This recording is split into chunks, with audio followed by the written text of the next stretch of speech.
Hello, my friend. Today I will tell you another long-forgotten legend. Close your eyes and let the magic transport you to Middle-earth.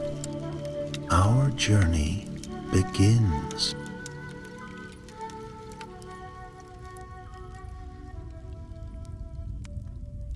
Long ago, in the days when Sauron had been cast down but his shadow still lingered over the world, there dwelt a wizard of quiet ways. His name was Radagast, the Brown Wizard, though few among men spoke of him, for he did not seek renown or honor in great halls.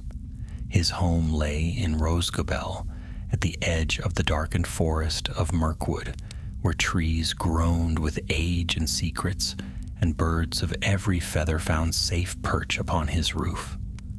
Radagast loved the wild things of Arda more than the company of lords and kings. His house smelled of herbs and soil, with hives of bees buzzing near his door and hedgehogs creeping through the garden as if they were his watchmen.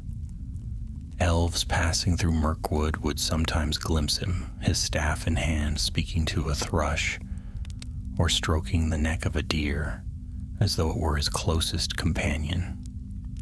They said he was absent-minded, lost in his own world, but his heart was steadfast, and his ears were quick to hear whispers others ignored.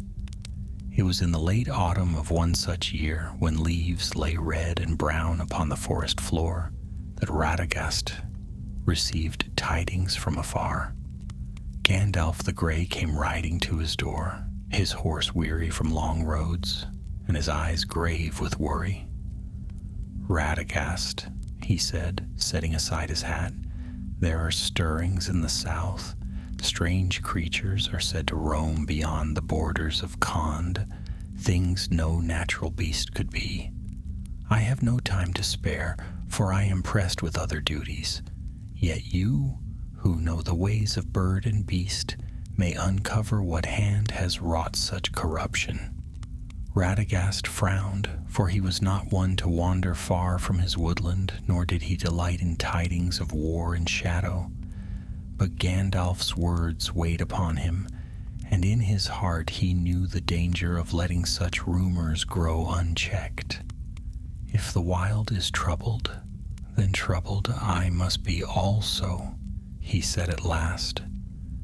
That night Radagast prepared for a journey.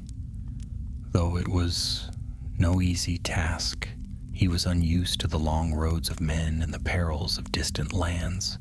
Yet he gathered herbs for healing, seed for the birds, and whispered to the creatures of the forest to watch over Rosgobel until his return. At dawn he set forth, his brown cloak fluttering like the wings of an owl, and his staff tapping the earth in steady rhythm. The forest was quiet as he walked, yet not with peace. There was a stillness that troubled him, for the trees of Mirkwood had grown darker since Sauron's fortress at Dol Guldur had fallen. The air was heavy, as if the roots still remembered the evil that once dwelt there. Even the birds were hushed, and Radagast felt their unease. By evening he came to a clearing where an old oak stood, its branches bent low with age. Perching on the gnarled trunk was a great tawny owl, wise and watchful. Radagast lifted his hand, and the owl swept down with silent wings. "What have you seen, friend?" asked the wizard softly. The owl hooted, and in Radagast's mind there came an image: villages lying empty, fires gone cold, and shapes moving through the night, shapes too twisted to be wolves, yet hunting like wolves do. The wizard sighed, stroking the bird's feathers. "Then it is true," he murmured. "The south is restless." He journeyed onward for many days, leaving the shelter of Mirkwood behind. He crossed wild fields where the grass whispered in the wind, and streams where the water sang of far-off mountains. At times he rode upon a sturdy pony, though more often he walked, leaning upon his staff. Animals often came near to him as though drawn by his presence, foxes padding at his side, crows circling above, and once even a stag that guided him through a marshy fen. Yet the farther south he traveled, the fewer creatures he saw. The land grew barren, as if some unseen hand had drained its life. Trees were sickly, their bark cracked and their leaves withered. The rivers ran sluggish with a foul taste upon the air. Even the stars seemed dimmer at night, veiled by a haze that clung to the horizon. One evening, as he rested beneath a stunted pine, Radagast heard a faint cry carried on the wind. Rising swiftly, he followed the sound through a hollow of stones. There, huddled beside a dying fire, he found a young man clad in the garb of the Haradrim, with dark hair and eyes bright with fear. The man started at the sight of Radagast, drawing a short, curved blade. "Stay back," he cried in a tongue not of the north, though the wizard understood enough of his words. Radagast raised his hands in peace. "I mean no harm," he said gently. "You are far from safety, friend. Tell me what drives you to such a lonely place." The man's strength was failing, for his lips were parched and his hands shook with weariness. At last, seeing no threat in the brown-cloaked figure, he lowered his blade and whispered, "The shadows. They come even into Harad. Not all of us serve them. I fled, but they follow still." Thus did Radagast find his first companion on the long road south. Though he knew not yet the full measure of the young man's tale, he felt the threads of fate had drawn them together. For the wizard's journey was only beginning, and the shadow they would face was darker than either yet guessed. The young man's name was Keldar.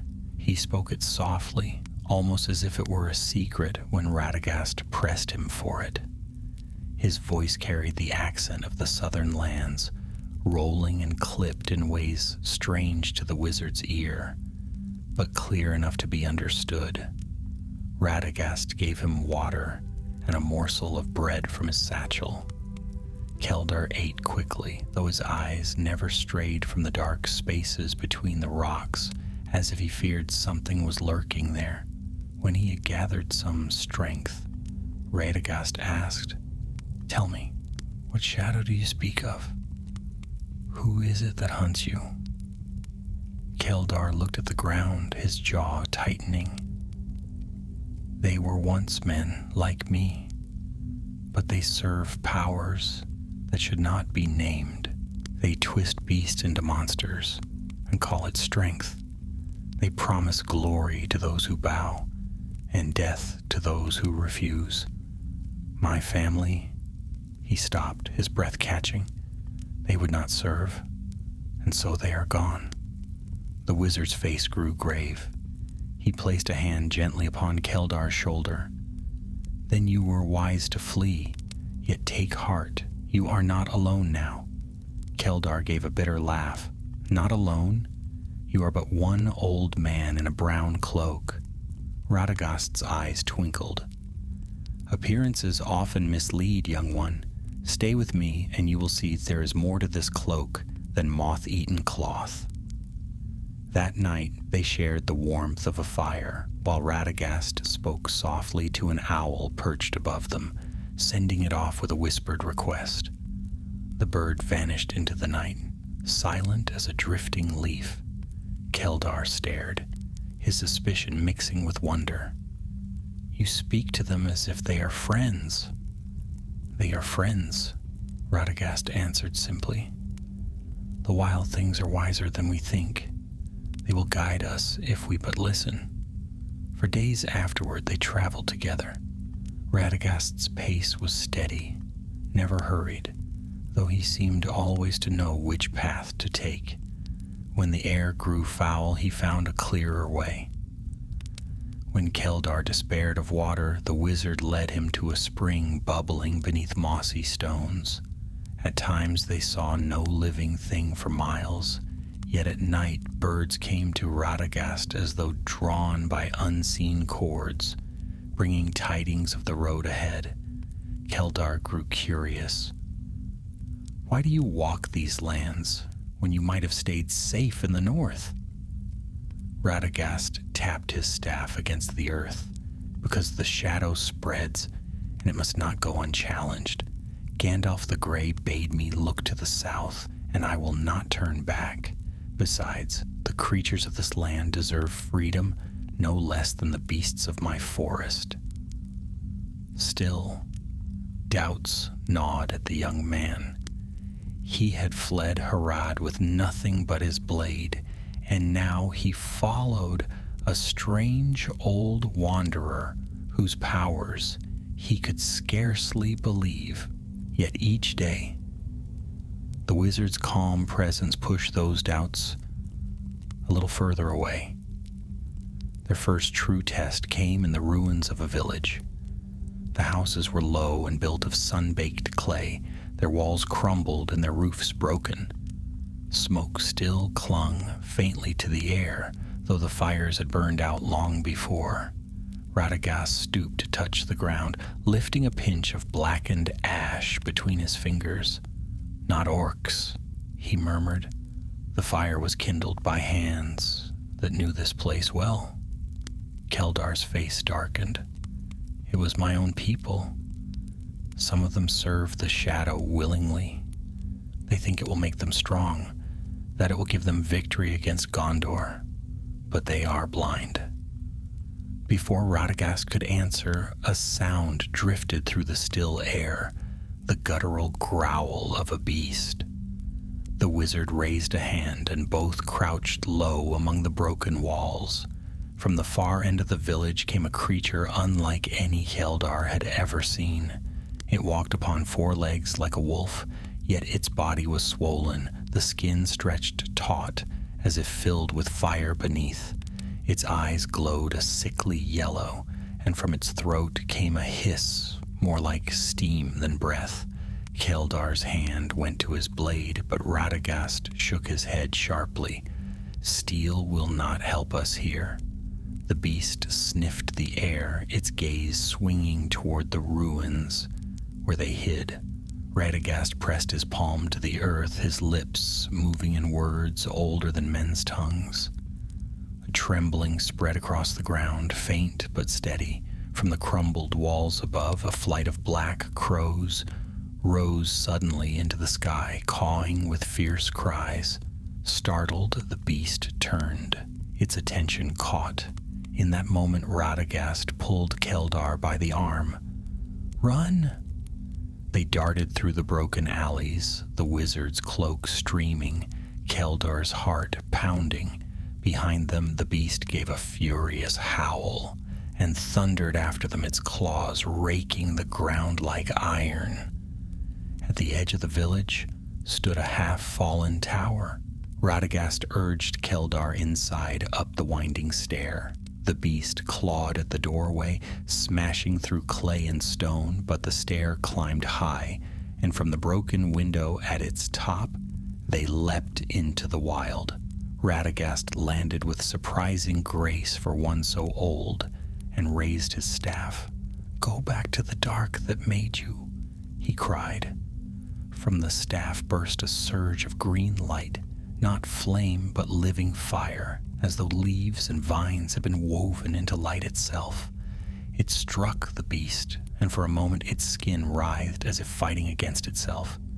Then with a shriek, it fled into the night, smoke trailing from its heels. Keldar stood frozen, his blade forgotten in his hand. At last he said, You truly are a wizard." Radagast chuckled, leaning on his staff. "So you begin to see, but that was but a creature, twisted and bound to darkness. The hand that made it still lies ahead." The journey grew harder after that. Villages were fewer, the land harsher, the air heavier with each mile. Once, they passed a line of blackened stones carved with strange runes. Keldar shuddered to look at them, but Radagast studied them with care. They mark a boundary, the wizard said. Here begins the reach of the sorcerer's work. That night, Radagast slept little. He sat watching the stars, listening to the whisper of the night creatures. The owls told him of shapes moving in the dark, not beasts, not men, but something in between. Keldar stirred awake. Why do you not rest? Because the night holds answers, Radagast said, and because we may soon be tested again. Sleep while you may. But Keldar could not sleep, not with the memory of the glowing beast still in his mind, and the fear of what lay ahead. He wondered if following this strange brown wizard was folly after all. Yet something within him stirred, a spark of hope he had not felt since he fled his home. For the first time, he thought perhaps they might stand against the darkness together. The morning after the battle with the twisted beast dawned gray and hollow.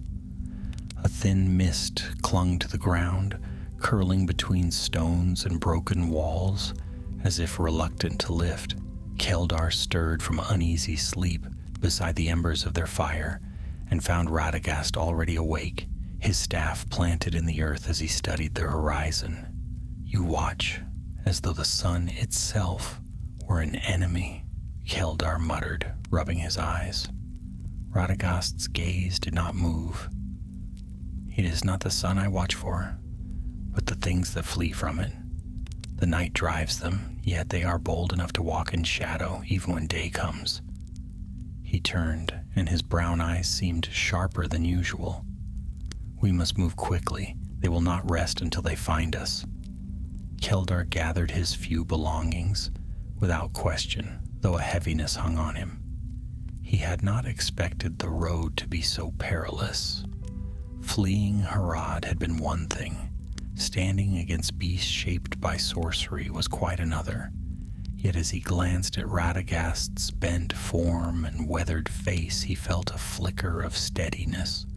The wizard did not falter, and that gave him courage. They set out once more, leaving the ruined village behind. The path wound southward through wild, empty lands. Here the grass grew thin and brittle, crunching underfoot. Once, they passed a grove of withered trees, their bark scarred with deep black marks that bled like old wounds. Radagast stopped, placing a hand against the trunk. The earth remembers what was done here, he said quietly.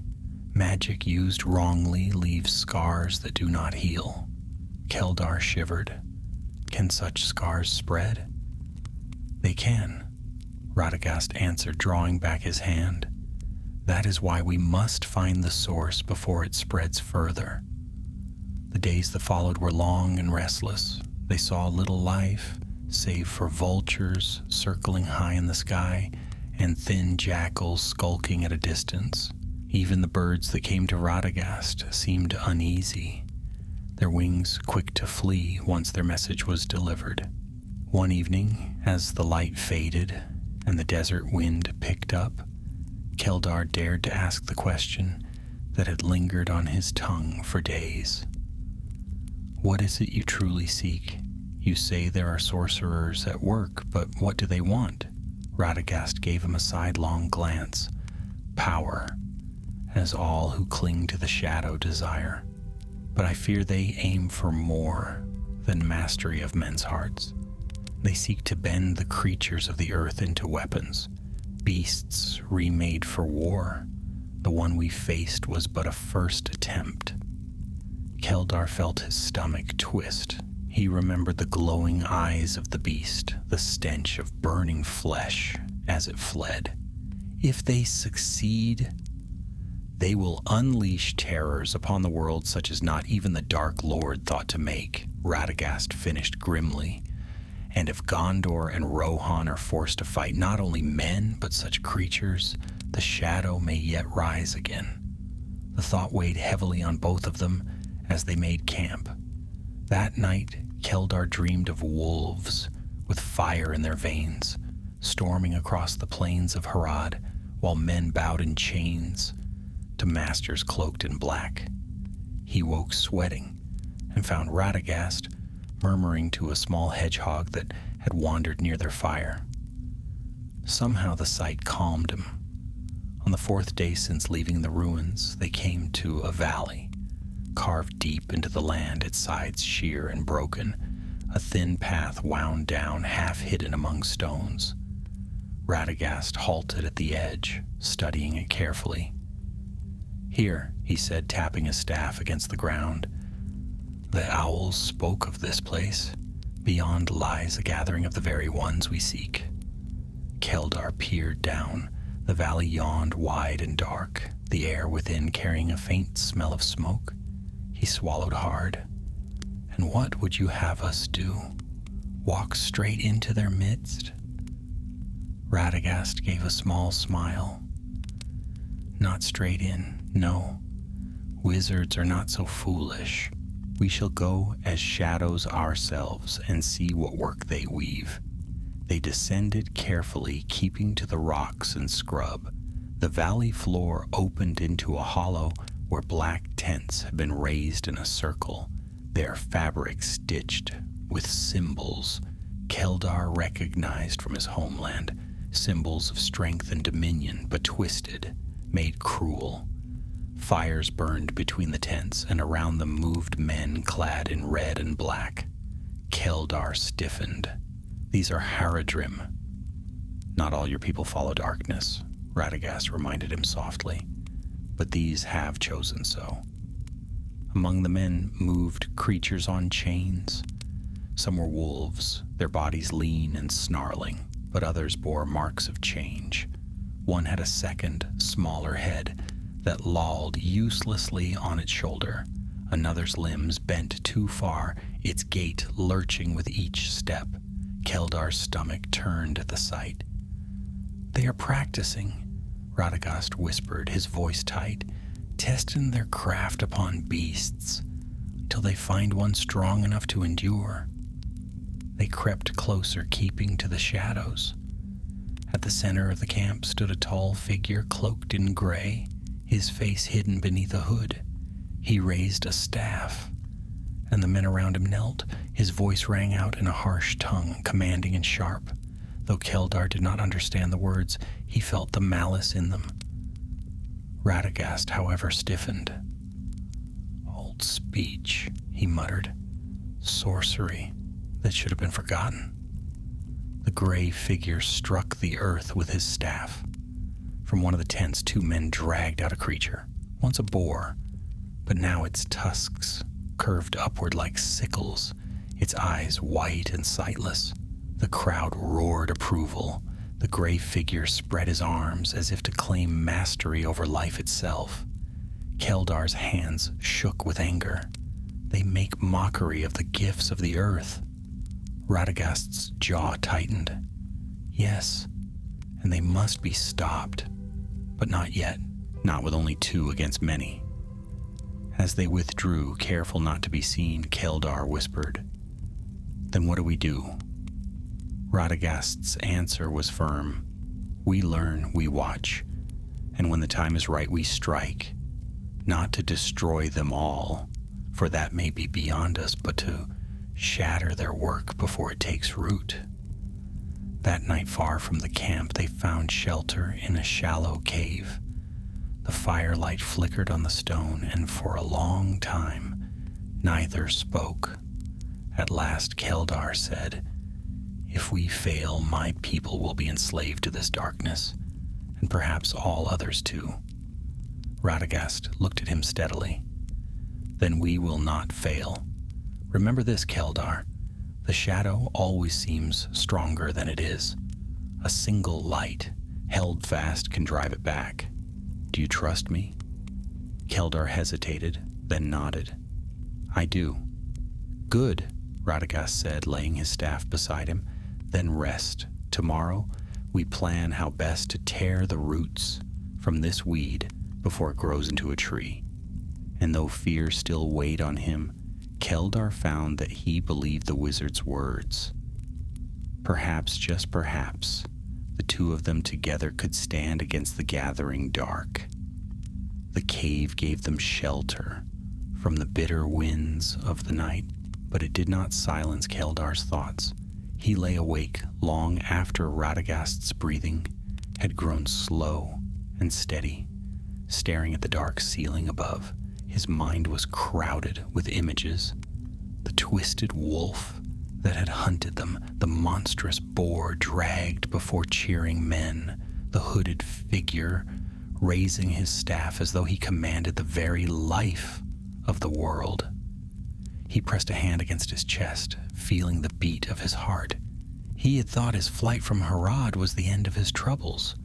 But here, on this strange road with a wizard from the north, he felt he had stepped into something far greater and far more dangerous. At last, sleep did claim him, though it came in broken pieces. When he woke again, dawn was spilling pale light across the mouth of the cave. Radagast was already outside, standing with his staff planted in the ground, his cloak drawn about him against the morning chill. A flock of small birds darted about him, chattering as though delivering tidings.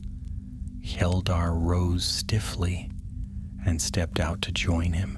The birds scattered into the air save one, a sparrow that lingered upon the wizard's shoulder. "What do they say?" Keldar asked. Radagast tilted his head, listening to the tiny bird's song. The camp stirs early. The gray sorcerer calls his followers together again. Something is to be shown, something new. He brushed the sparrow gently with his fingers, and it flew away into the brightening sky. Keldar frowned. "Then we must act." Radagast shook his head. "Not yet. To strike now would be folly. We must weaken them first, divide them, unsettle them, and to do that, we must know more, where they draw their strength from, and what binds their loyalty."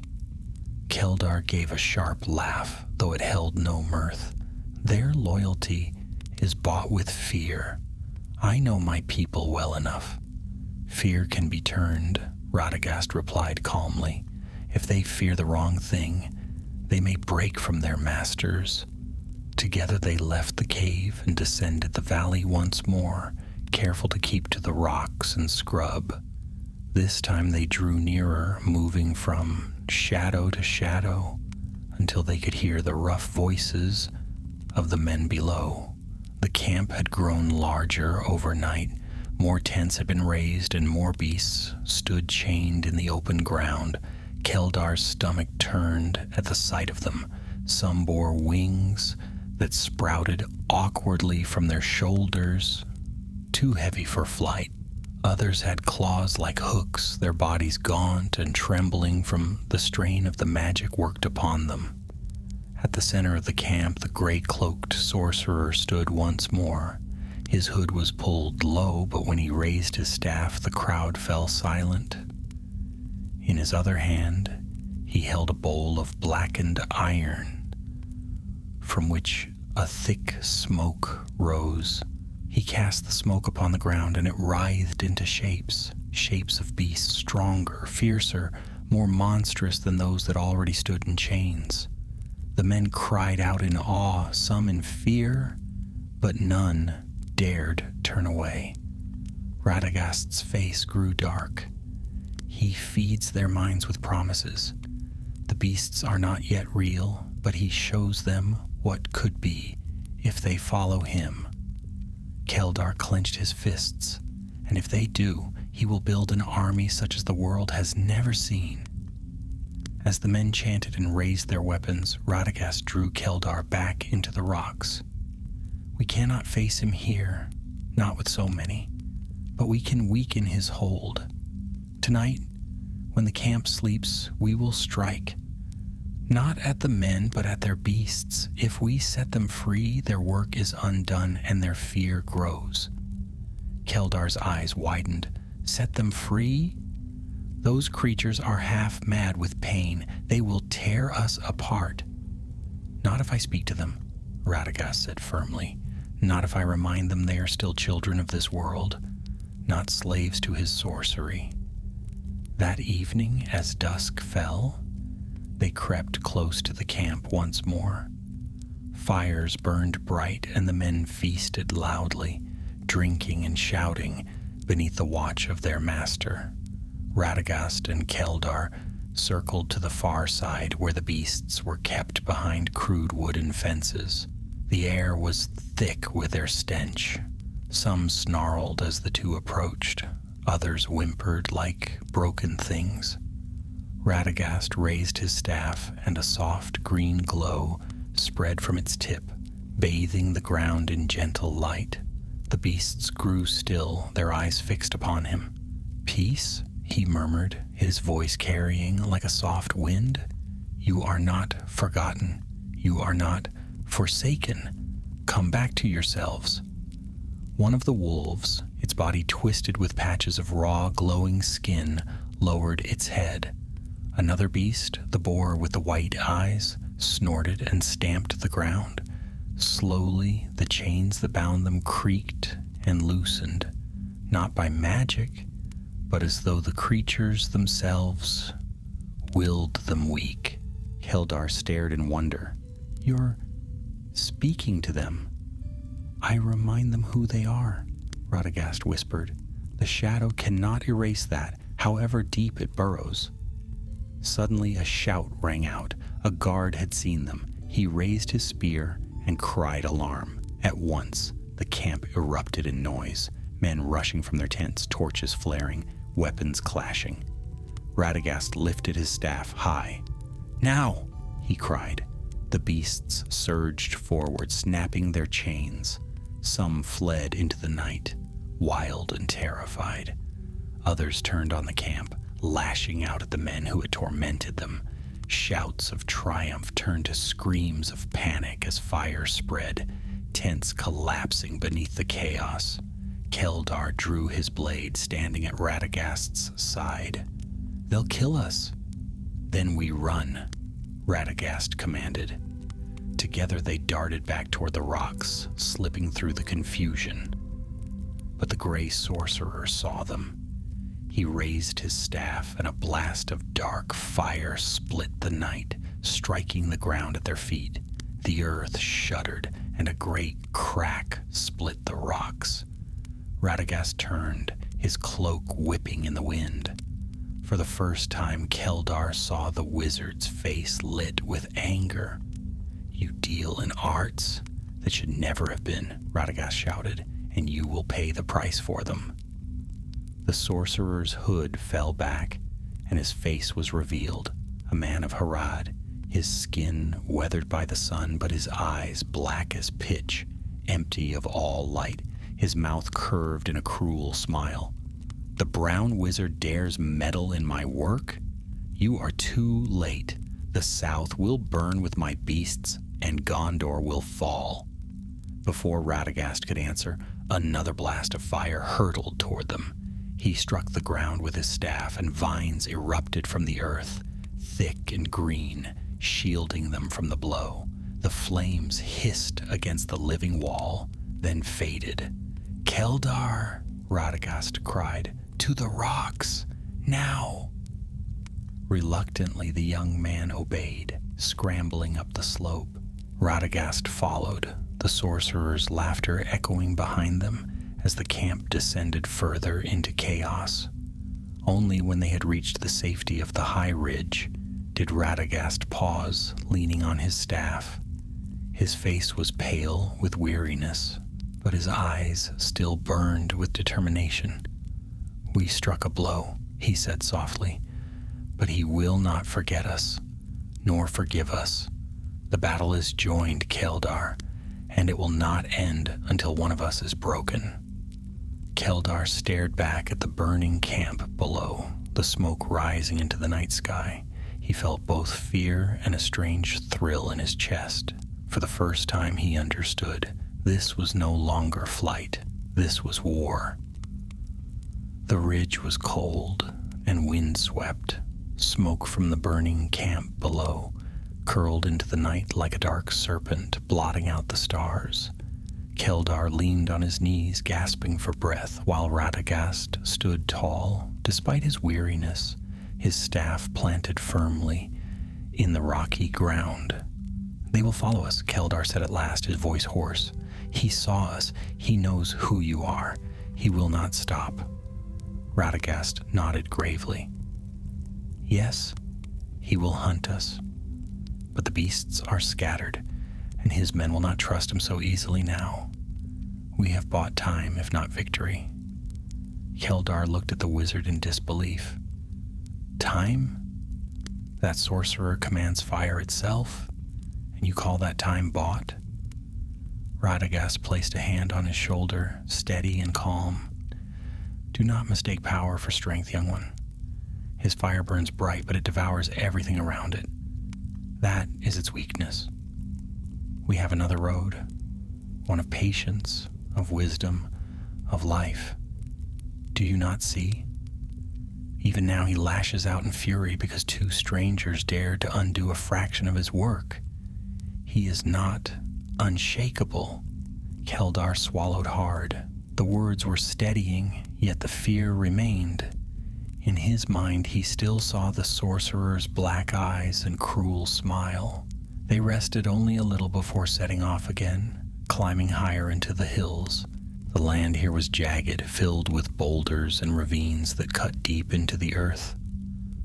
By dawn, they had left the valley behind, though the stench of smoke lingered on the air. All that day they walked, speaking little. Radagast's step never faltered, though his cloak was ragged and dust-stained. Birds came to him at times, flitting close, whispering in their voices. He would nod and murmur softly in return, though Keldar could not catch the meaning. At last, as evening fell, they found shelter in a cleft of stone where a thin stream trickled down. Keldar drank deeply, the cold water easing the dryness in his throat. When he looked up, he found Radagast watching him with thoughtful eyes. "You have not spoken much," the wizard said gently. "What weighs on your mind?" Keldar hesitated. He had kept his past close, afraid to let it spill out. But now, after fire and flight and the clash of magic, silence felt like a stone in his chest. "My people," he began, his voice low, "you spoke truly when you said not all of Harad serve the shadow, but too many do. The lords of my land hunger for power, and when the dark whispers came, they listened eagerly. My father was not among them. He believed in old ways, honor, kinship, freedom. He refused the call. And so," Keldar's words faltered, "and so they came. Sorcerers and their servants. They took our home, slew my kin, and left me with nothing but flight." Radagast's face softened. "I am sorry, Keldar. Truly. I fled because I was afraid," Keldar said bitterly. "Afraid to fight, afraid to die. Perhaps I'm a coward." The wizard shook his head firmly. "Do not call yourself what you are not. To survive is not cowardice. You live now to choose another path. Few are given that gift after such loss." Keldar stared into the stream, the water reflecting his tired face. "And what path is that? To follow you? To chase after shadows until they devour us both?" Radagast smiled faintly. "Perhaps, or perhaps to stand at last where others have fallen and to say, 'No further.' Only you can choose. But hear me, Keldar. The shadow wants you to believe you are powerless. That is its greatest lie." The words lingered in the young man's heart long after they lay down to sleep, but peace did not last. In the deep hours of the night, a sound woke Keldar, the scrape of metal against stone. He sat up quickly, reaching for his blade, and saw Radagast already on his feet, staff raised. From the darkness beyond the rocks came figures, men clad in blackened armor, their faces hidden by scarves. Their eyes gleamed faintly in the starlight. They moved with the silence of hunters. "Scouts," Radagast whispered, "sent to find us." The first man lunged forward, spear flashing. Radagast thrust his staff into the ground, and roots burst from the soil, winding up the man's legs and dragging him down. Another came at Keldar, and this time it was steel against steel, his short, curved blade meeting the man's scimitar with a harsh clang.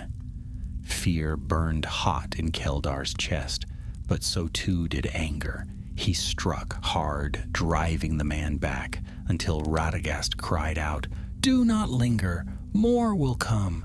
They fought their way through the cleft, Radagast calling vines and stones to their aid, Keldar striking with quick, desperate blows. At last they broke free into the open hills, running as shouts rose behind them. The chase was merciless. The scouts gave pursuit, their torches bobbing in the night, their cries echoing. Arrows hissed past, striking sparks from the rocks. Radagast urged Keldar onward, his staff tapping steadily, even as his breath grew short. At last, near dawn, they reached a narrow gorge where the stream plunged into a deep pool. Radagast halted. "Here," he said, "we turn the land itself against them." He raised his staff high, and the waters of the stream surged, spilling over the rocks in a sudden flood. The gorge filled with roaring water, sweeping down upon the pursuers. Cries rang out as the men were driven back, some flung from their feet, others scrambling to higher ground. Radagast sagged against his staff, his face pale. "That will hold them for a time," he said wearily. Keldar stared at him in awe. "You command the water, the earth, the beasts. Is there nothing you cannot do?" Radagast gave a faint chuckle. "Plenty. I cannot command the hearts of men for one, nor should I wish to. That is the hardest power of all." They found another hollow in the hills to rest. Radagast was quiet, leaning against the stone with eyes half closed, while Keldar kept watch. His thoughts whirled. Fear of the pursuers, awe of the wizard, anger at the sorcerer, grief for his home. Yet beneath it all stirred something new, fragile but growing. Determination. When Radagast finally opened his eyes, Keldar said, "You were right. I live now to choose another path, and I choose to fight. Whatever comes, I will not run again." The wizard studied him for a long moment, then nodded slowly. "Good. Then we fight together." Outside, the wind howled across the hills, carrying with it the faint echo of distant voices. The hunt was not over, but for the first time, Keldar did not feel like prey. He felt like a warrior, standing at the edge of a greater story, and the shadow would soon learn his name. The days that followed were hard and restless. Radagast and Keldar moved like ghosts through the hills, careful to leave no trail that might betray them. Yet always Keldar felt the weight of pursuit. He saw it in the sky where dark birds circled too often, and in the earth where fresh prints told of hunters passing not far behind. Radagast never seemed afraid. He walked with steady steps, his staff tapping the ground, as if every stone and root of the land knew him and guided his path. At times he would pause to listen to the cry of a hawk, the whisper of a breeze, or the faint rush of water far off.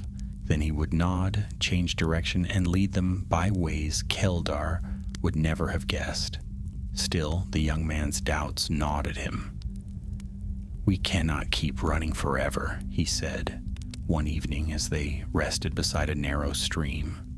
"Sooner or later, they will catch us." Radagast stroked his beard, his eyes distant. "Yes, which is why we must not simply flee. We must strike where it hurts most." Keldar frowned. "And where is that?" The wizard's gaze turned southward. "Their lair."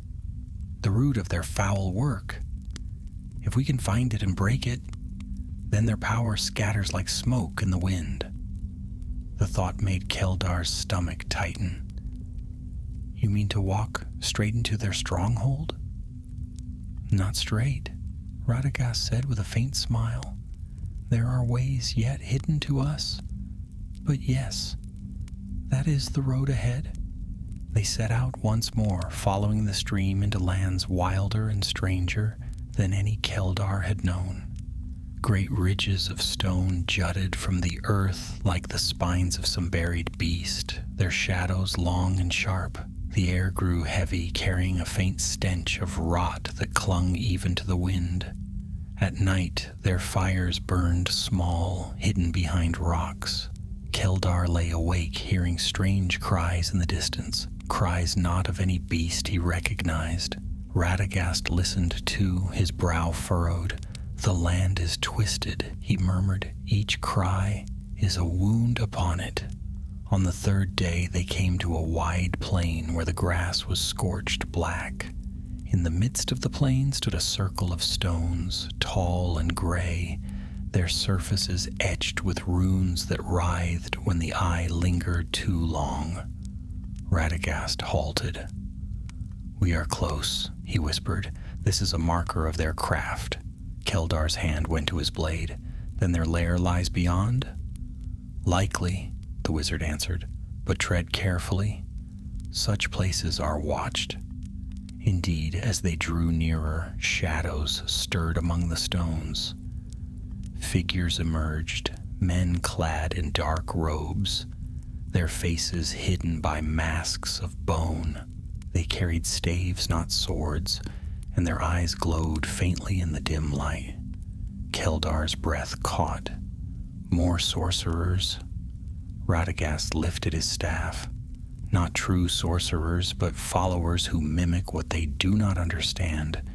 Dangerous still, but their strength lies in fear. Do not let it master you. The masked men raised their staves, chanting in harsh voices. At once the air grew heavy and the ground trembled beneath Keldar's feet. From the blackened soil shapes rose, half-formed beasts of smoke and ash, snapping jaws and clawed limbs that swirled like storm clouds. Keldar drew his blade, though his hands shook. How can we fight shadows? By breaking the will that binds them, Radagast said. He stepped forward, his staff glowing with soft green light. His voice rang out, not harsh but clear and steady like a river flowing over stone. The smoke beasts faltered, their forms unraveling. One of the masked men faltered, his chant breaking. The shadow beast, nearest to him, dissolved into nothing. Radagast turned his staff upon another, and another fell. Keldar seized the moment. With a cry, he rushed forward, striking at the nearest robed figure. His blade rang against the man's staff, sparks flying. The figure stumbled, and Keldar drove him back, his fear swallowed in the heat of the fight. The others broke soon after, scattering into the plain, their chants silenced. Radagast lowered his staff, his breath slow but steady. They were testing us, he said grimly. The true lair lies not far now. Keldar wiped sweat from his brow, his chest heaving. If those were only servants, what will the master be? Radagast's gaze was grave. We shall soon see. They pressed onward, leaving the circle of stones behind.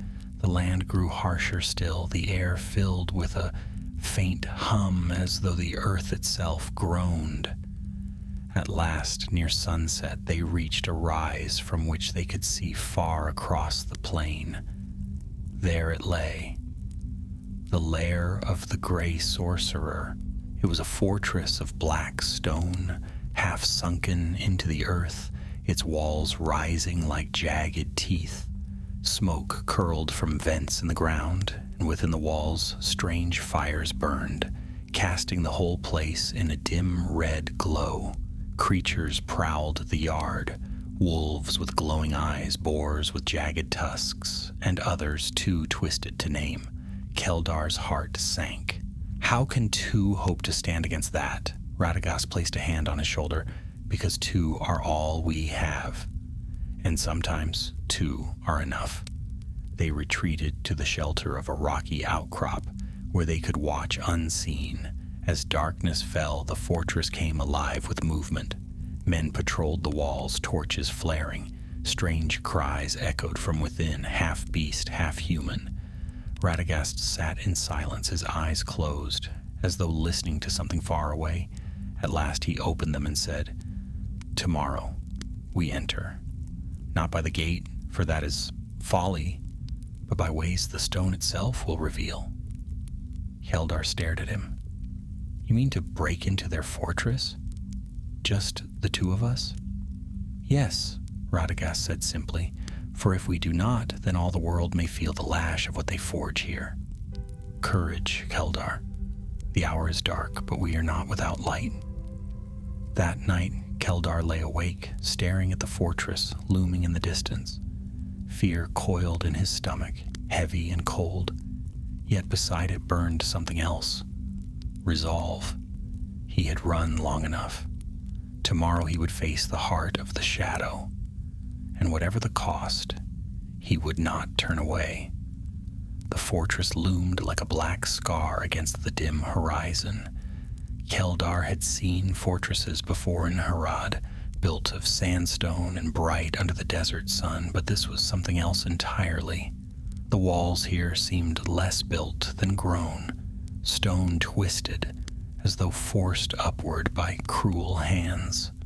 Dark stains streaked the surface, and smoke rose endlessly from vents hidden among the jagged cliffs. The night was quiet, yet it was not the quiet of peace. Strange sounds echoed across the plain, low growls, guttural cries, and the clang of chains pulled taut. The air carried the stench of ash and iron, a smell that made Keldar's stomach turn. From their hiding place among the rocks, Radagast watched with calm eyes. He sat cross-legged, his staff across his knees, as though in no more hurry than if he were waiting for a bird to land on his shoulder. Keldar, however, could not keep still. He shifted from one foot to the other, his hand resting anxiously on the hilt of his blade. "We cannot walk into that," he whispered. "There are too many guards, too many beasts. It is madness." Radagast opened his eyes slowly, as if waking from a dream. "Madness, perhaps," he said softly, "but not without purpose. To do nothing is the greater folly. Every hour we wait, more creatures are broken and remade in that place. Tomorrow, the day after, they may be unleashed upon the world." Keldar clenched his jaw. "Then how do we enter?" The wizard raised a finger toward the cliff that rose to the left of the fortress. "The stone tells me of a way. There is a fissure hidden from sight that runs deep beneath their walls. It is narrow and dark, but it will lead us within." Keldar's brow furrowed. "And when we are inside, what then?" "Then," Radagast said, rising to his feet, "we do what must be done. Break their chains, unmake their work, and scatter their power. We may not destroy them all, but even a single blow may be enough to weaken the root of their sorcery." Keldar swallowed hard. He wanted to protest again, but the wizard's calm left no room for argument. With a nod, he tightened his grip on his blade. "Then let us go, before my courage runs dry." They set out under cover of darkness, moving quickly and quietly across the plain. The fires of the fortress glowed in the distance, casting flickering shadows upon the ground. Twice they froze as patrols passed nearby, dark figures with torches, their beasts sniffing at the air. But Radagast whispered softly, and the wind shifted, carrying their scent away. At last they reached the base of the cliff. The rock face rose steep and jagged, but just as the wizard had said, a narrow crack split the stone. It was barely wide enough for a man to pass, hidden by boulders and scrub. Radagast touched the stone with his palm, his eyes closed. "Yes," he murmured. "This way." They slipped inside. The passage was tight and dark, the air damp and stale. Keldar's shoulders brushed the stone on either side, and he felt as though the mountain itself might close in and crush him. Radagast's staff glowed faintly, casting a soft green light that revealed rough-hewn steps leading downward. The descent seemed endless. The air grew colder, and strange sounds echoed through the stone, clanks of metal, the low moans of beasts, and above it all the faint murmur of chanting voices. At last the passage widened, and they stepped into a cavern deep beneath the fortress. The ceiling rose high above, and in the shadows Keldar saw cages, dozens of them, filled with creatures both familiar and monstrous, wolves with twisted limbs, boars with tusks like spears, even great birds whose wings had been cruelly bound. Their eyes glowed faintly, reflecting the light of Radagast's staff. Keldar's breath caught. So many. Radagast's face grew grim. And this is but the beginning, their master's dream of armies. Before Keldar could answer, a voice rang through the cavern. "Who dares trespass in my halls?" They spun to see a figure descending from a high platform, the gray sorcerer himself. His cloak swirled as he strode forward, his staff glowing with a harsh red light. Behind him came guards clad in black, their blades drawn. "You again," the sorcerer sneered, his eyes burning as they fell upon Radagast. "The brown wizard meddling where he does not belong. Did you think you could slip unseen into my stronghold? I have been waiting for you." Keldar stepped forward, blade raised. "We will not let you defile the earth any longer." The sorcerer laughed, a sound cold and cruel. "You, a boy who fled his home in fear, you are nothing. And you, Radagast, you waste your gifts on birds and beasts when you might have ruled men. I will show you what true power is." He raised his staff, and the cages rattled violently. The creatures within howled and shrieked, their chains straining. With a word, the sorcerer broke the bonds, and the beasts surged forth, eyes blazing with unnatural fire. Radagast lifted his staff high, his voice calm but strong. "Peace! You are not his slaves." His light spread across the cavern, soft and green, touching each beast in turn. Some faltered, their steps slowing, their eyes flickering with confusion, but others, too deeply twisted, charged forward with snarls.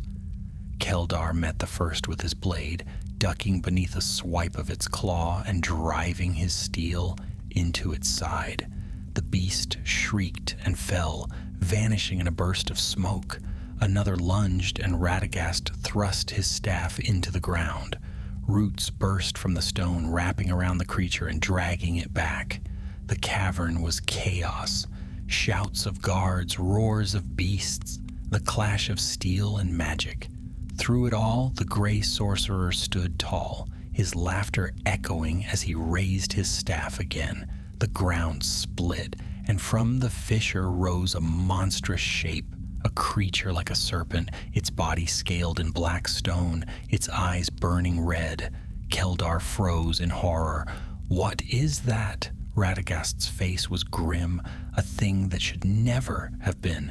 The serpent lunged, its jaws wide. Radagast struck the ground, sending up a wall of stone, but the beast smashed through it, roaring. "Keldar," Radagast cried, "to the cages! Free them! Some may yet fight for us!" The young man hesitated only a moment before rushing to the cages. He hacked the chains, and several creatures, wolves less twisted than the rest, their eyes flickering with faint green light, sprang free. Instead of attacking, they turned on the guards, snapping and snarling. Radagast faced the serpent alone, his staff glowing brighter than ever. "Back!" he commanded. "You were not made for this world. Return to the dark." The serpent hissed, lashing out. Its tail struck the ground, sending cracks through the cavern floor. Dust rained from the ceiling, and the whole chamber shook. Keldar freed another beast, then turned just in time to see Radagast nearly struck. The wizard staggered, his cloak torn, but still he stood. The sorcerer's laughter rang louder. "You cannot win, brown wizard. My creations are endless. You fight against the future itself." Radagast's eyes blazed. "Then I will fight and fight again until that future is broken." With a cry, he drove his staff into the ground. Light erupted, brighter than before, filling the cavern like dawn breaking over night. The serpent shrieked, writhing as cracks spread across its stony hide. One by one the twisted beasts faltered, their forms unraveling into smoke. The sorcerer stumbled back, shielding his eyes from the blaze. His guards fled, shouting in terror. Keldar stood frozen, awed by the power that poured from the wizard. At last, the serpent gave a final roar and crumbled into dust, the cavern shaking with its fall. Silence followed, broken only by the crackle of fire and the ragged breath of the two companions. Radagast lowered his staff, his shoulders slumping. "It is done, for now." But the gray sorcerer was gone, vanished into the shadows. His laughter echoed faintly, a promise of return. Keldar sheathed his blade, his hands trembling. "We won." Radagast shook his head. "No, we struck a blow, but the war is far from over." And as they stood amid the broken chains and crumbling stone, both knew the darkest trials still lay ahead. The cavern shuddered, as though the very bones of the earth were breaking. Dust and shards of stone rained down, and the glow from Radagast's staff flickered against the jagged walls. The serpent's crumbling body had torn wide cracks in the floor, and through them seeped smoke and fire from deep below. "Out!" Radagast said firmly, his voice cutting through the rumble. "The whole fortress will not stand long." Keldar's heart hammered in his chest. He darted across the wreckage, leaping over fallen stones and broken chains. Creatures, some freed, some half-formed, fled into the shadows, their cries echoing. The guards had already abandoned the chamber, scattering in fear of the wizard's light. The two companions found the narrow fissure they had used to enter. The way seemed smaller than before, as though the stone itself had shifted to trap them. Keldar squeezed through, his shoulders scraping raw against the jagged rock. Behind him, Radagast muttered softly, pressing his staff against the stone. The walls trembled, then loosened enough to let them pass. At last they stumbled into the open air. The night was clear, the stars bright overhead, but behind them the fortress roared like a wounded beast. Flames burst from vents in the ground, smoke rising in great plumes. From cracks in the walls poured beasts and men alike, fleeing into the plain in utter confusion. Keldar bent double, gasping for breath. We did it," he said, though the words tasted strange on his tongue. Radagast stood tall, his cloak torn and his face streaked with dust, but his eyes still burned. "We dealt a wound, yes, but do not think it finished. The master of this place is not slain. He has slipped from us, and his work will not die so easily." Keldar lifted his head, staring at the fortress as it cracked and crumbled. How can it still stand after such a blow? Because his roots Lie deeper than this one layer, Radagast said, quietly. This was but a branch of his work. The trunk remains, hidden still. We have cut him, but he will rise again. The words chilled Keldar, but before he could speak, a sudden cry broke the air. From the far side of the plain came a flight of black-feathered shapes, sweeping fast against the stars. Crows, dozens, perhaps hundreds, winged toward the fortress. Radagast's face hardened. Scouts of the shadow. They will bear word of what has happened here. Then we must go, Keldar said quickly, before they find us. The wizard nodded, and together they hurried into the hills once more.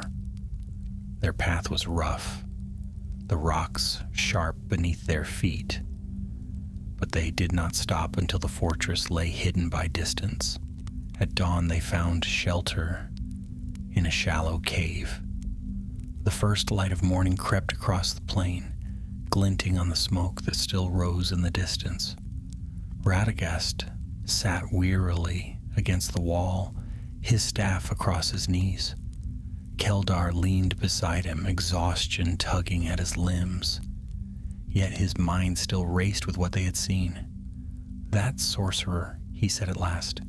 "Who is he? How can a man wield such power?" Radagast's gaze was heavy. He was once as other men, perhaps a chieftain of Harad, perhaps a learned scholar, but he turned his heart wholly to the shadow. Long ago, when Sauron ruled openly, there were many such. They were not his mightiest servants, yet they learned fragments of his craft. And though Sauron has fallen, those fragments remain, passed from hand to hand like poison. Keldar shivered. Then he will not stop. He will rebuild. "Yes," Radagast admitted, "but he will remember what we did tonight. His pride is wounded, and pride is a dangerous weakness." For a long time they sat in silence, listening to the wind sighing through the cave. Keldar thought of the serpent, of the cages filled with broken beasts, of the sorcerer's laughter echoing through the dark. He thought too of Radagast standing firm, his staff blazing with light, driving back the shadow as if dawn itself had broken underground.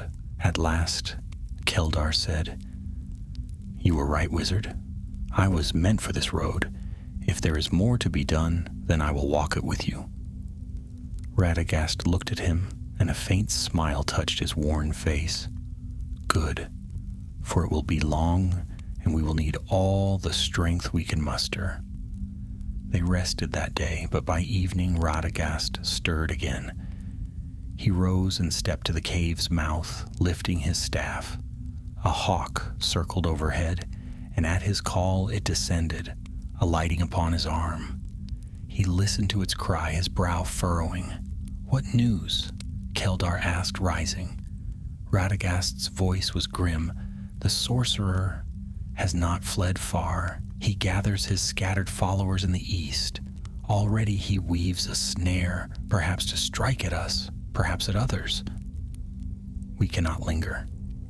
Keldar's hand went to his blade. "Then we hunt him still?" "We must," Radagast said. "For though we struck hard, he is not beaten.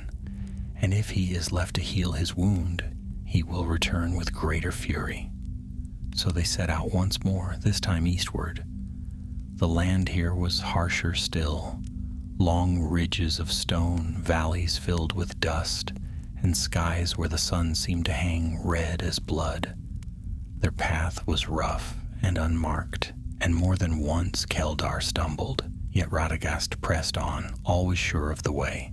On the second night, as they made camp beneath a jagged cliff, Keldar spoke softly. "Why do you do this? Why walk these wild roads when you might dwell in safety? Why not leave these lands to their own fate?" Radagast was silent for a long time. At last he said, "Because the earth itself cries out. Every creature twisted, every forest scarred, every stream fouled. These are wounds upon the world. I was sent to guard them as much as any city of men. To turn away would be to betray all that I am." Keldar listened, his chest heavy with respect he could not quite name. "And Gandalf? Is he as you are?" Radagast chuckled softly. "Gandalf is wiser and sterner than I. His road lies among kings and councils, while mine lies with birds and beasts. Yet our purpose is the same, to hold back the shadow, however small our part may seem." Keldar lay awake long after, staring at the stars. For the first time he felt a strange pride. Pride not only in following the wizard, but in standing beside him. But the shadow had not forgotten them. On the third night, as they crossed a narrow ravine, a sudden cry rang out. From the cliffs above came a rain of arrows hissing through the dark. Keldar shouted, throwing himself behind a rock. Radagast lifted his staff and a wall of roots sprang up, arrows thudding into the living barrier. Figures swarmed from the shadows, men in black and red, their blades gleaming. At their head strode a tall figure cloaked in gray, his eyes burning with hate. The sorcerer had found them. Radagast's voice rang out, firm and clear. "So soon you come, though your lair lies in ruin. You are more desperate than I thought." The sorcerer's smile was cold. "You struck me once, old man, but you will not again. Tonight, the brown wizard falls, and his pet boy with him." With a cry, his men charged. Radagast lifted his staff, and Keldar drew his blade. The ravine echoed with the clash of steel and the roar of magic as the struggle flared anew beneath the stars. The ravine echoed with the clash of steel and the roar of voices. Torches flickered on the cliffs above, throwing wild shadows over the fighting men. Keldar gripped his curved blade tightly, his heart hammering as the first of the sorcerer's followers rushed toward him. He met the blow head on. Steel rang against steel, sparks leaping in the dark. The man pressed hard, but Keldar twisted aside and struck back, his blade flashing in the torchlight. The follower stumbled, and Keldar kicked him aside, his chest heaving. Beside him, Radagast stood like a pillar of stone. The wizard's staff glowed with green light, roots tearing through the ground to snare attackers. Arrows clattered harmlessly against shields of woven vines, and wolves, true wolves, not twisted, howled from the heights, swooping down at Radagast's command to harry the enemy. But the sorcerer himself stood above them on the cliff, his staff blazing with red fire, his voice cut through the din like a blade. "You cannot win, brown wizard. My power is greater than you know." Radagast's answer was calm, though his eyes blazed. "Your power is only destruction. It is not greater, it is emptier." With a cry, the sorcerer struck the ground with his staff. The earth shook violently, and great stones tumbled from the cliffs. Keldar dove aside as a boulder crashed where he had stood. Dust filled the air, choking and blinding, and in the confusion more of the enemy pressed forward. Keldar fought desperately, his blade flashing again and again.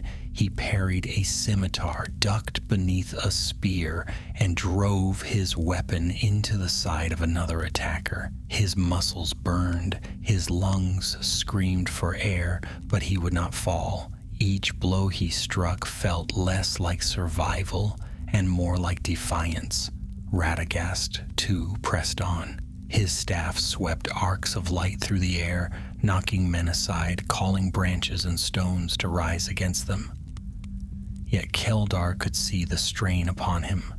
The wizard's shoulders sagged, his breath came heavy, and sweat gleamed upon his brow. The sorcerer laughed from above. "You grow weary, old man. Shall I end this game?"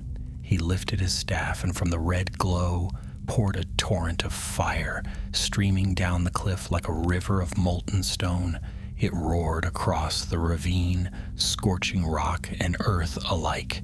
"Down!" Radagast shouted. He thrust his staff into the ground, and a wall of living green burst up before them, trees, thick and tall, rising in an instant to shield them. The fire struck, hissing and spitting, devouring the branches. Smoke billowed, the heat blistering. Keldar coughed, pulling his cloak over his mouth. "We cannot hold much longer." Radagast's eyes narrowed. "Then we must break free." He raised his staff high and cried aloud in a voice that rang like thunder, "Awake, children of stone, awake!" The ravine itself seemed to stir. The rocks trembled, shifting beneath their feet. With a groan like the earth's own voice, the cliffs above cracked. Stones toppled, then boulders, then whole slabs of rock. The enemy cried out in terror as the ground gave way. The sorcerer's men scattered, some crushed beneath the falling cliffs, others fleeing into the dark. Even the sorcerer himself staggered as the ground cracked beneath him. Keldar seized Radagast's arm. "Come, before we are buried as well." Together they scrambled toward the far side of the ravine, leaping over fissures and dodging falling stone.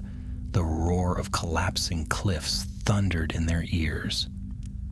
At last they reached the far slope, hauling themselves up by root and rock until they stood breathless on the high ground. When the dust cleared, the ravine was a ruin. The once narrow pass was now a heap of shattered stone, the air filled with drifting ash. But the sorcerer still lived. From the far side he rose slowly to his feet, his cloak torn, his staff cracked but still glowing faintly. His eyes burned with hate as he looked across the ruin at Radagast and Keldar. "You cannot escape me," he snarled. "Wherever you go, I will follow. The south is mine, and soon all the world shall kneel." Radagast leaned heavily on his staff, his voice weary but resolute. "You may chase us, but you will never rule. For every beast you twist, for every man you bind, there will be others who stand against you." The sorcerer's laughter rang across the broken ravine. "Then let us see how long you stand, brown wizard." With that he turned and vanished into the shadows, his followers scattering with him. Silence fell at last, broken only by the sighing wind. Keldar sank to the ground, his body aching, his blade heavy in his hand. He looked at Radagast in awe. "We should be dead," he said hoarsely. "And yet..." Radagast gave a weary smile. "And yet we live. That is enough for now." They rested briefly before moving on, wary of lingering. The land beyond the ravine was bleak, wide plains of dust, broken only by jagged rocks. They walked slowly, their strength nearly spent, yet they did not stop. By nightfall they found a hollow sheltered by stone. There they made a small fire, its glow warm against the cold air. Keldar sat close, staring into the flames. His body trembled with exhaustion, yet his mind whirled. "I thought I would die tonight," he admitted softly. "And perhaps I should have. I have never fought like that, never stood so close to death. And yet, I felt no fear in the end. Only anger, only the will to stand." Radagast regarded him quietly. "You found your courage, Keldar. Not the kind born of pride or fury, but the true courage that comes when one chooses to stand though the shadow presses close. That is the courage that breaks chains." The young man looked at him steadily. "Then I will keep standing. For my people, for all who suffer under his hand." The wizard smiled faintly, though his eyes were full of weariness. "Good, for we are not finished yet. He will come again and stronger, but so long as you stand with me, I will not falter." Keldar nodded, his heart steady despite the shadows. He no longer felt like a boy who had fled his home in fear. He felt like a man who had chosen his path. As the fire burned low and the stars wheeled above, Radagast leaned upon his staff and murmured softly as though to the night itself, "The battle is far from over, but even the smallest light can hold back the dark." Keldar closed his eyes, letting those words carry him into uneasy sleep. Tomorrow would bring new trials, new dangers, but tonight at least they had survived, and the shadow had learned that neither the brown wizard nor his newfound companion would be easily broken. The dawn after the battle in the ravine was a bleak one. The sky was the color of ash, the sun hidden behind a veil of dust that seemed to rise endlessly from the broken earth. Keldar woke with his back stiff and his throat dry, his hand still curled around the hilt of his sword. Radagast was already awake. The wizard stood at the mouth of their rocky shelter, leaning on his staff, his brown cloak stirring in the chill wind. His eyes were fixed on the horizon, where the land stretched bare and empty. Though Keldar knew he was listening to things no ordinary man could hear. "We cannot linger," Radagast said when Keldar rose. "The sorcerer is wounded but not beaten. He will seek us out, and this time he will come with cunning rather than force." Keldar buckled his belt, grimacing at the bruises across his ribs. "Then what hope do we have? He has men, beasts, fire, and craft. We have only ourselves?" Radagast turned, his gaze sharp despite his weariness. "And yet, we have stood against him twice already. Do not forget that. His strength is great, but it is not endless. He feeds upon fear, upon despair. If we deny him those, his power weakens." Keldar drew in a breath and nodded. The words steadied him, though his doubts still whispered in the corners of his mind. They set out across the plain, their pace steady, though their bodies ached. The land stretched on without end, dry gullies, jagged rocks, and stretches of cracked earth where no grass grew. The silence was heavy, broken only by the wind's hollow sigh. By midday they reached a valley where a thin river wound sluggishly between blackened reeds. Here Radagast paused, crouching at the water's edge. He dipped his fingers into the stream and frowned.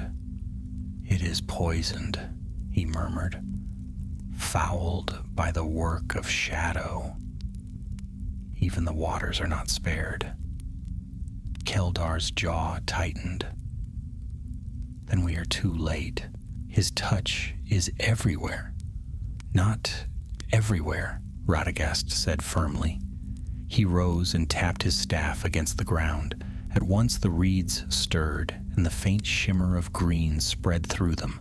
The water cleared just a little, its foul smell lessened. The wizard sighed. "A small healing, but enough for now." They drank sparingly and moved on, but the valley lingered in Keldar's thoughts. If even rivers could be poisoned, then how far might the corruption spread? By evening they found shelter beneath an overhanging cliff. As they built a small fire, Radagast spoke quietly. "Tomorrow we will seek allies. There are wandering folk in these lands, tribes who do not bow to Herat's lords nor to the shadow. If we can find them, they may lend aid, or at least knowledge of the sorcerer's movements." Keldar's eyes lit faintly. "There are such people still?" Radagast nodded. "Scattered, hunted, mistrusted, but not broken. They remember the old ways of freedom, though they live in fear of the dark." Keldar stared into the flames. Then let us find them, for alone we will not last. The next day dawned clear, though the air was sharp with dust. They traveled eastward, following the river's winding path. Birds shadowed them overhead, hawks, crows, and once even an eagle whose wings glimmered golden in the sun. Radagast lifted his staff in greeting, and the eagle wheeled low, crying aloud before soaring away. "That is a good sign," Radagast said with a faint smile. By afternoon they came upon signs of life, a circle of stones blackened by old fires, scraps of cloth fluttering from a thorn bush, and faint tracks pressed into the dust. Radagast studied them carefully, his brow furrowed. "They are near," he said, "but they are wary. We must tread with care." Not long after, as the sun sank toward the horizon, figures emerged from the rocks ahead, men and women clad in ragged cloaks, their faces dark and weathered by sun and wind. Spears and bows gleamed in their hands, and their eyes were sharp with suspicion. One stepped forward, a tall woman with a scar across her cheek. She spoke in the tongue of Harad, her voice hard. "Strangers in our land, why should we not strike you down where you stand?" Keldar raised his hand, speaking quickly in her own tongue. "Because we are not your enemies. I am Keldar, son of the South. I fled the shadow as you did. And this," he gestured to Radagast, "is a wizard of the North. He fights the same foe who hunts you." The woman's eyes narrowed. "A wizard?" She looked Radagast up and down with doubt. "He looks no more than an old man in a ragged cloak." Radagast stepped forward, his staff glowing faintly. The air stirred, and from the rocks nearby a falcon descended, alighting upon his arm. He stroked its feathers gently before letting it fly. "I am Radagast," he said simply, "friend of the wild, enemy of the shadow, and I seek only to drive out the darkness that corrupts your land." A murmur ran through the gathered folk. The woman studied him long, then lowered her spear slightly. "Perhaps you speak truth. Come then, you will meet our chieftain." They were led into a hidden camp, set deep within the rocks. Fires burned low, and children peered from behind their mothers' cloaks. The people were few, perhaps 50 in all, but their eyes were proud despite their weariness. The chieftain was an older man, his beard streaked with gray, his frame lean but strong. He greeted them warily, listening as Keldar told their tale. When the young man spoke of the gray sorcerer and his fortress, the camp stirred uneasily. "We have heard whispers of this," the chieftain said gravely. "Beasts twisted beyond nature, villages taken, rivers poisoned. We thought them rumors, but if what you say is true, then a great shadow grows indeed." "It is true," Radagast said firmly. "I have seen it with my own eyes, and if it is not stopped, your people will be among the first to fall." The chieftain's eyes darkened. "We are few and hunted. What can we do against such power?" "Stand," Radagast answered. "Resist. Every chain broken, every beast set free, every defiance, these weaken him. You need not face him in battle to wound him." The camp was silent for a long time. At last the chieftain nodded slowly. "We cannot march to war, but we can aid you with knowledge. The sorcerer's lair lies deeper east in the Black Hills.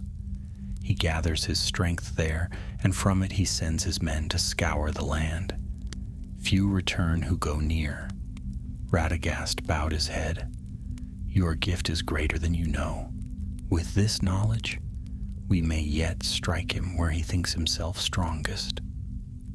The people offered them food and water, though little enough they had. As they rested by the fire that night, Keldar felt a spark of hope stir in his chest. They were not alone. Others still lived who hated the shadow and longed to see it broken. But Radagast's face was grave as he sat apart, listening to the cries of the night birds. At last he spoke quietly, almost to himself. "The trap is laid. I can feel it. He waits for us in the Black Hills." Keldar turned sharply. "Then we walk into it?" Radagast's gaze was steady. "We must. For if we do not, he will spread his poison unchecked. Better we face him where he gathers his strength than let him strike at will." The fire crackled, shadows dancing across their weary faces. Keldar's heart pounded with fear, but also with resolve. The road was clear, though it led into darkness. Tomorrow they would set out for the Black Hills, and there, at last, the true reckoning with the sorcerer would begin. The Black Hills loomed against the horizon like the backs of slumbering beasts. Their jagged ridges cut the sky, dark even in the brightness of noon. Few dared approach them, the tribes had said, for whispers of foul magic clung to those slopes, and the cries of twisted creatures echoed in the night. Radagast and Keldar set out at dawn, leaving the camp of the wanderers behind. The people had given them water, bread, and quiet blessings, though none were willing to follow. Radagast had not asked them to. "They are not warriors," he had said. "Their survival is defiance enough. This road belongs to us." As they drew nearer, the land itself seemed to resist them. The grass grew thin, then vanished altogether, leaving only bare stone and patches of blackened soil. The air smelled of sulfur, sharp and choking, and the wind carried strange sounds, moans, hisses, the clatter of chains. Keldar gripped his blade tightly, his heart heavy. "It feels as though the earth itself is warning us away." Radagast's eyes were grave. "It is, but we go nonetheless." By dusk, they reached a narrow gorge that cut into the heart of the hills. The cliffs rose high and steep on either side, blotting out the last of the sun. At its end lay a great arch of black stone, carved with runes that seemed to writhe in the fading light. Beyond, faint glimmers of fire burned, and the sound of chanting drifted through the air. Keldar swallowed hard. "He waits for us." "Yes," Radagast said. His hand tightened on his staff. "And he believes us already trapped." They stepped beneath the arch. The air grew colder, heavy as if pressing down upon them. The path opened into a vast hollow ringed with jagged stone spires. At its center stood a great circle of altars upon which burned black fire. Around them knelt the sorcerer's followers, chanting in harsh voices that scraped the ears like iron. At their head stood the gray sorcerer himself. His cloak billowed though there was no wind, his cracked staff glowing with crimson light. His face was pale, gaunt, and his black eyes burned with hate as he saw them. "You came," he said, his voice echoing unnaturally, "like moths to the flame. Foolish wizard, foolish boy, did you think to destroy me? You have only hastened your doom." Radagast stepped forward, his staff blazing green. "Your doom is of your own making. The earth rejects you, the beasts despise you, and the light will not suffer your craft to endure." The sorcerer laughed, a sound that sent shivers down Keldar's spine. "The earth, the beasts, the light, they will all bow as men bow. Watch." He struck his staff upon the stone. At once the ground trembled, and from pits around the circle rose creatures unlike any they had faced. Serpents with wings of bone, wolves whose bodies smoked with fire, men twisted into hulking brutes with claws in place of hands. Their eyes glowed with unnatural flame, and their roars filled the hollow. Keldar's breath caught. "There are too many. Radagast's gaze was steady. Then we do not fight them, we free them? He raised his staff high and his voice rang out, strong and clear. You are not slaves. You are children of this world. Remember.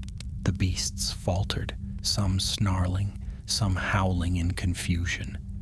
But the sorcerer struck his staff again, his voice a whip of fire. Obey me. You are mine. The hollow shook with the clash of wills. Beasts shrieked, torn between the two voices, one of command and fear, the other of hope and release. Some turned upon their chains, breaking them, their eyes flickering from red to green. Others lunged at Radagast, their minds too broken to resist the sorcerer's call. Keldar met them with his blade. He fought with all his strength, parrying claws and fangs, striking with desperate courage. Around him chaos reigned, beasts battling beasts, men shouting in fear, the ground splitting beneath the strain of magic. Radagast and the sorcerer stood opposed, light against fire, their staves blazing. The green glow of life clashed with the crimson glare of corruption, filling the hollow with searing brilliance. At last the sorcerer cried out, his voice shaking the stones. You cannot win, old man. You are one, and I am many. My will is unbroken. Radagast's voice thundered in reply. You are only one as well, one twisted soul, standing against all that was made good, and that is why you will fall. With a final cry, he drove his staff into the earth. The ground split wide, and from it surged roots, vines, branches, life itself, bursting upward in defiance of the shadow. They wrapped around the altars, shattering them, smothering the black fire. The beasts shrieked, their forms unraveling into smoke or collapsing into their natural shapes. The sorcerer's followers fled in panic, their chants silenced, the hollow filled with light as the green glow swelled, brighter than the stars above. The sorcerer staggered, his staff cracking, his cloak torn by the storm of life around him. His eyes blazed with fury and fear. This is not the end. You cannot destroy me. I will rise again. Radagast's voice was firm, though weary.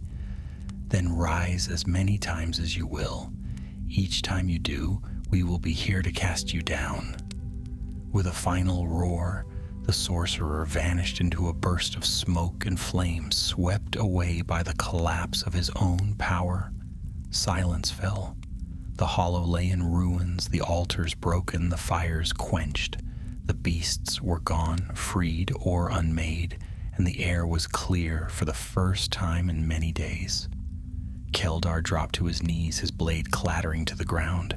His chest heaved, his body trembling, but his heart blazed with fierce triumph. We did it, he whispered. He is gone. Radagast leaned heavily on his staff, his face pale with exhaustion. Gone, yes, but not forever. Shadows do not vanish so easily. Yet his work here is ended, and that is victory enough. Together they climbed from the hollow as dawn broke. The first light of morning spilled across the black hills, chasing away the last of the night. Radagast paused, gazing east, where the sun rose bright and golden. Our part is small beside the great wars that shaped the world, he said softly. Yet small things matter. A river healed, a beast set free, a chain broken. These are victories no shadow can undo. Keldar stood beside him, his shoulders straight despite his weariness. Then let us keep fighting wherever the shadow spreads. For my people, for all people. Radagast smiled faintly. Yes, for all people, and for the wild and the waters, and the very earth beneath our feet. They turned then, leaving the black hills behind. The road ahead was long, and the shadow would rise again, in other places, other forms. But the brown wizard walked on, and at his side walked one who had once fled in fear and now strode with courage. And though the world did not sing of their deeds, the earth remembered. The trees, the rivers, the beasts, all bore witness that light had stood against darkness, and for a time the shadow had been turned back.